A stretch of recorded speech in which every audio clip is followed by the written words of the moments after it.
teman-teman, bismillahirrahmanirrahim. Assalamualaikum warahmatullahi wabarakatuh. Allahumma shalli ala sayyidina Maulana Muhammad. Berjumpa lagi dengan Salam Sadi di sini di Al-Qalam Jaya, teman-teman.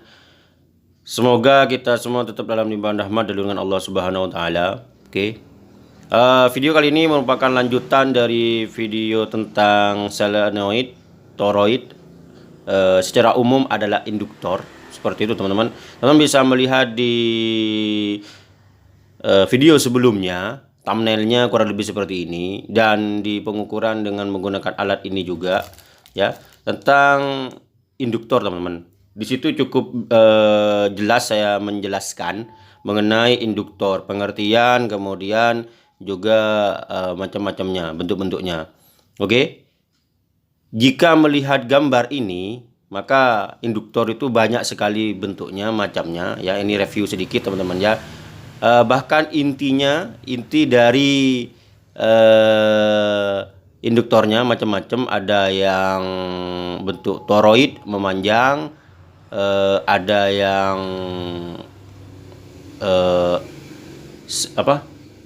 toroid, mohon maaf ya, toroid itu bulat seperti itu. Kemudian yang memanjang itu namanya solenoid ya, bentuk induktornya.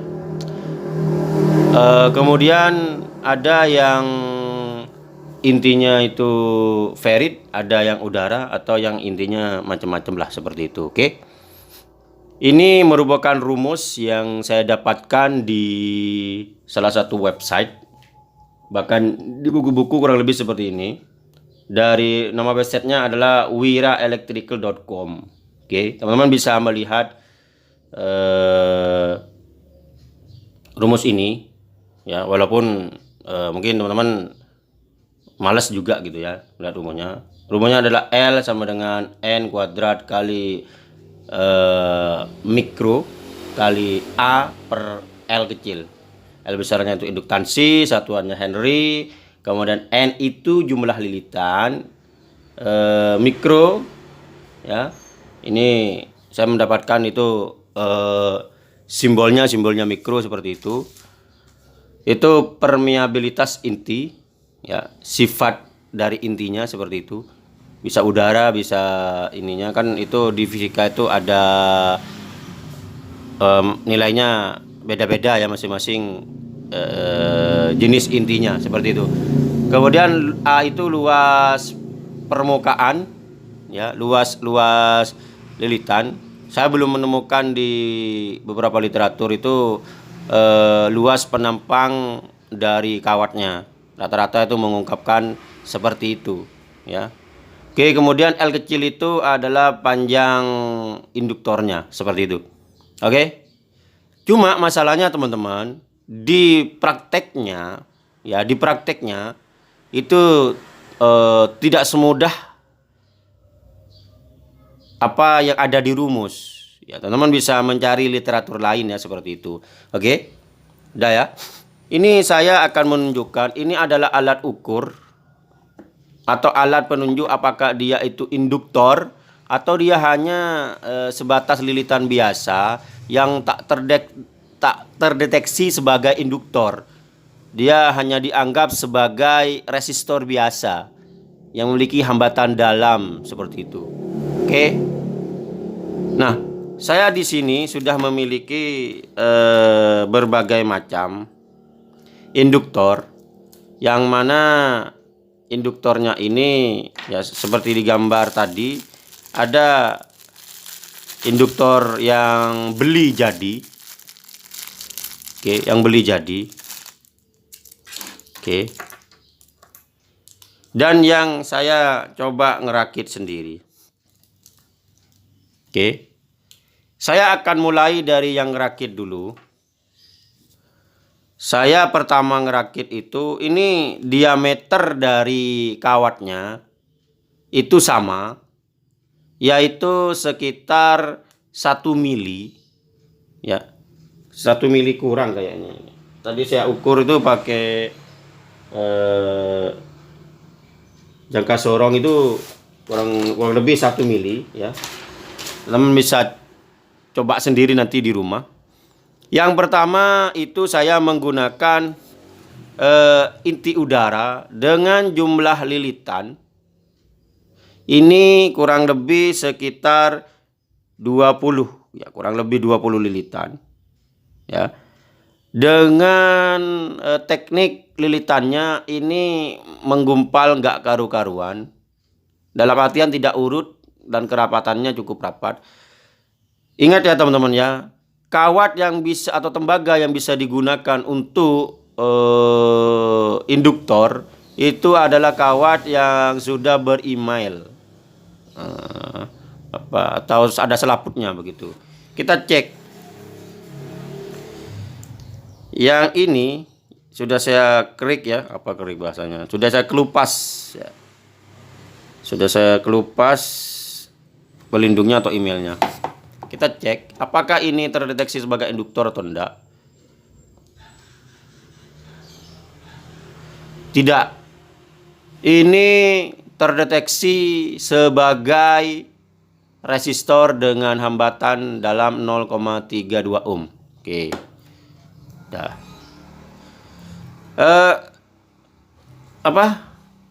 Penasaran? Mungkin lilitannya kurang banyak, kurang panjang, atau kurang rapi, atau kurang berurutan. Saya nyoba ini sekitar 15 lilitan. Dengan diameter kurang lebih sama. Saya tes lagi.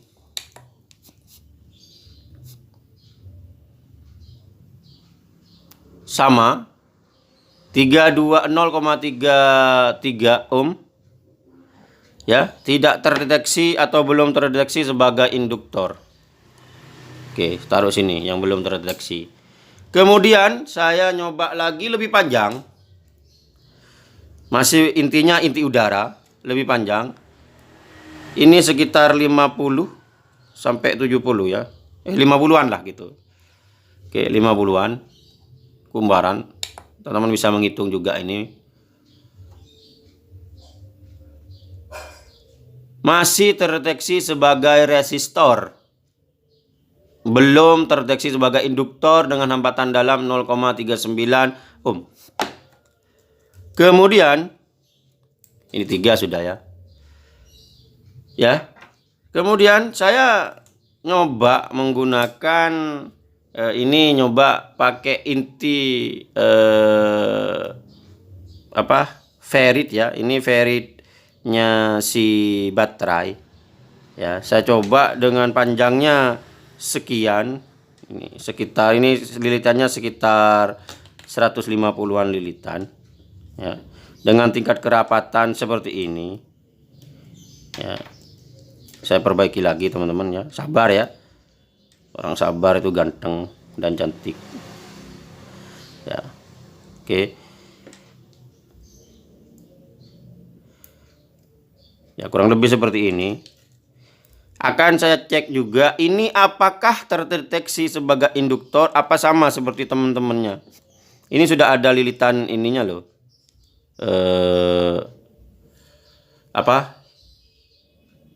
Sudah ada inti ferritnya.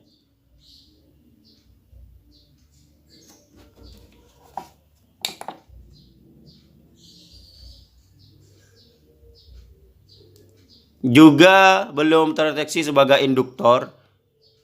Hanya resistor 0,47 ohm. Teman-teman bisa menyimpulkan sendiri ya. Simpulkan aja sendiri nanti. Kemudian saya coba yang ini juga dikasih. Ya, karena ini memang lingkarannya seperti ini. Ya.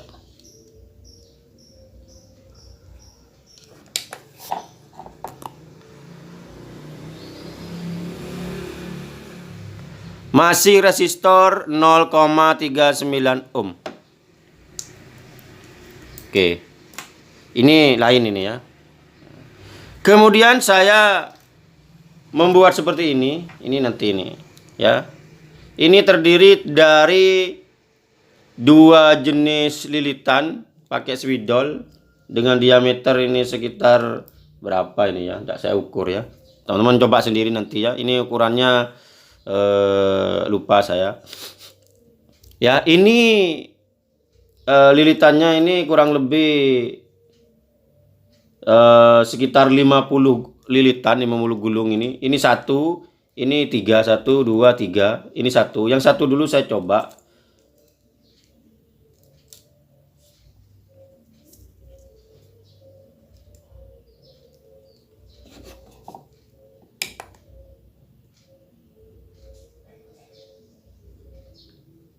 Nah, mulai terdeteksi sebagai induktor dengan hambatan dalam 0,4 ohm dan nilai induktansinya 0,01 milihenry.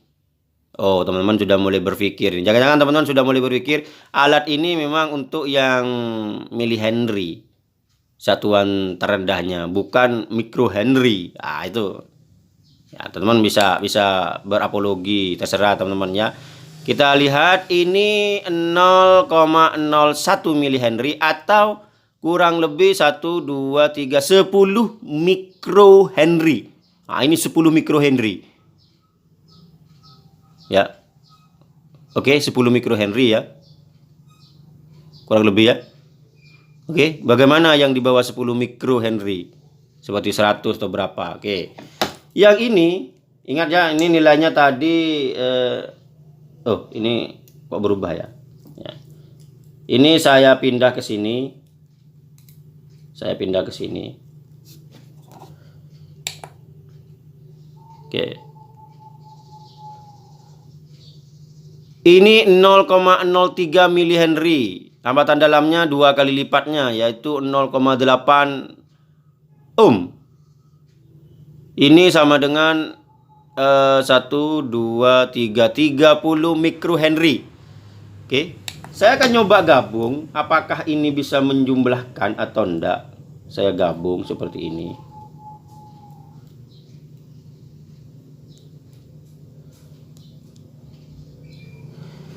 Oke. Oke. Bisa teman-teman, jadi 1 ohm 0,05 Henry atau 50 mikrohenry. Oke.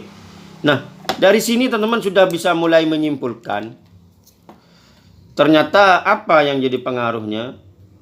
Ternyata A atau luas penampang dari lilitannya ini berpengaruh. Saya belum menemukan yang menjelaskan pengaruh dari diameter kawatnya ya. Teman-teman jika menemukan itu, teman-teman bisa share di kolom komentar teman-teman ya, seperti itu. Oke. Nah, kemudian ada yang berpendapat kepada saya, jangan-jangan ini memang bukan untuk yang mikrohenry, tetapi hanya milihenry. Oke. Ya. Kemudian saya ini ada contohnya juga. Ini yang beli ya, seperti itu. Saya buka aja ya. Ini masuk kategori selenoid karena dia ini kok selenoid. Ini masuk kategori toroid karena dia bundar dan ini tidak beraturan dalam artian numpuk-numpuk gak karuan. Tetapi ini saya cek ya, kawatnya ini sama, diameter kawatnya dengan yang punya saya ini tadi. Ya, yang punya saya semua ini sih. Ya, ini saya cek seperti ini.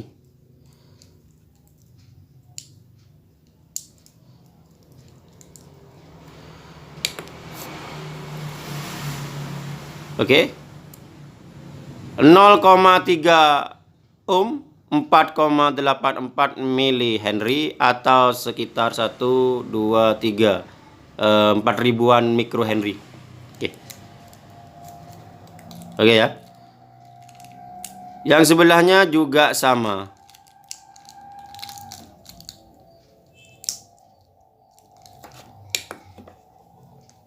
Kurang lebih seperti ini. Oke.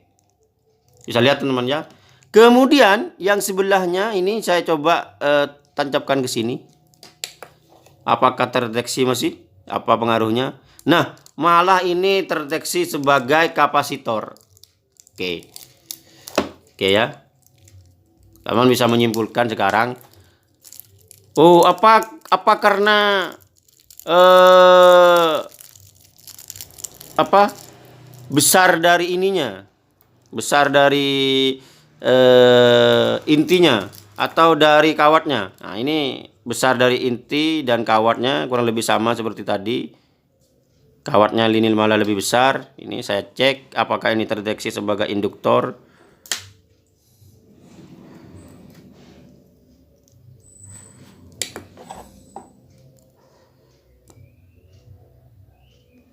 Malah resistor ya. Oke. Teman silakan menyimpulkan sendiri ya. Nah, ini saya belajar dari duanya ini ya. Ini yang berurutan 4 dengan diameter inti feritnya ini kurang lebih juga ferit, atau ini jangan-jangan juga besi, saya belum tahu, belum ngecek ya. Ini kurang lebih sama, dan ini 50 lilitan. Apakah ini terdeteksi sebagai induktor?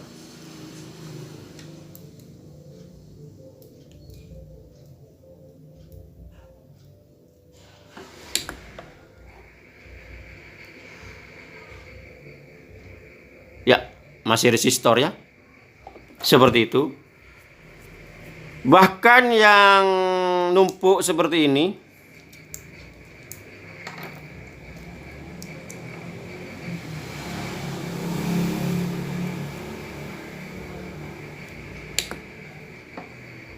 apakah terdeteksi sebagai induktor?